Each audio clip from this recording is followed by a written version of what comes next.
Bonjour, je suis votre conseiller Hygiène, Sécurité, Environnement. Dans cette vidéo, nous allons découvrir ensemble ce que propose la ChimieBox.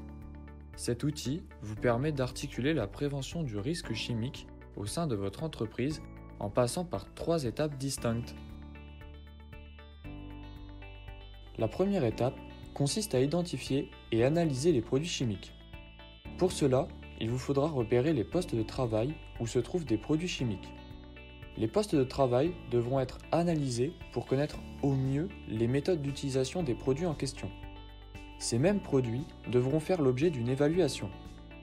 Il vous faudra alors repérer les pictogrammes de danger présents sur les emballages et prendre connaissance de leurs fiches de données de sécurité. Pour les produits utilisés quotidiennement ou les produits qui apparaissent comme nocifs pour la santé et l'environnement, il est préférable de créer des fiches de données de sécurité simplifiées, qui doivent être affichées au poste de travail concerné. Ces fiches reprennent les caractéristiques de prévention essentielles, c'est-à-dire le nom du produit, les pictogrammes de danger, les mentions de danger, les consignes de sécurité à respecter et les différents moyens d'action à tenir en cas de situation d'urgence. La deuxième étape concerne la gestion de l'environnement. Les produits chimiques polluent 3 milieux différents: l'air, l'eau et le sol. Pour chaque milieu, il existe des moyens de prévention différents. Pour l'air, on retrouve des systèmes de ventilation et de filtration des particules chimiques. Pour l'eau, on retrouve des systèmes de pré-traitement, tels que les débourbeurs des huileurs. Pour le sol, il existe des systèmes de rétention et de rangement des produits, comme les bacs de rétention, les armoires de stockage, les boxes de stockage ou encore les abris à déchets. La troisième et dernière étape s'intéresse à la gestion de la sécurité et à la santé des salariés. Les produits chimiques portent atteinte à la santé de 3 manières: par ingestion, par inhalation ou par contact cutané. Pour pallier ce problème, l'entreprise doit être efficace sur 3 points.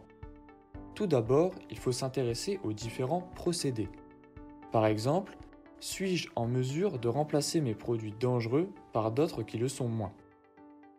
Puis, il faut porter attention aux équipements de protection collectifs, soit EPC. Par exemple, suis-je capable d'ajouter un système de ventilation qui permettrait d'aérer l'ensemble de l'atelier?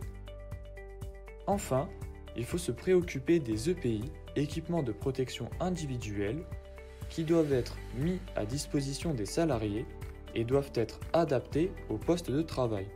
Autrement dit, il faut utiliser des gants s'il y a manipulation de produits chimiques avec les mains.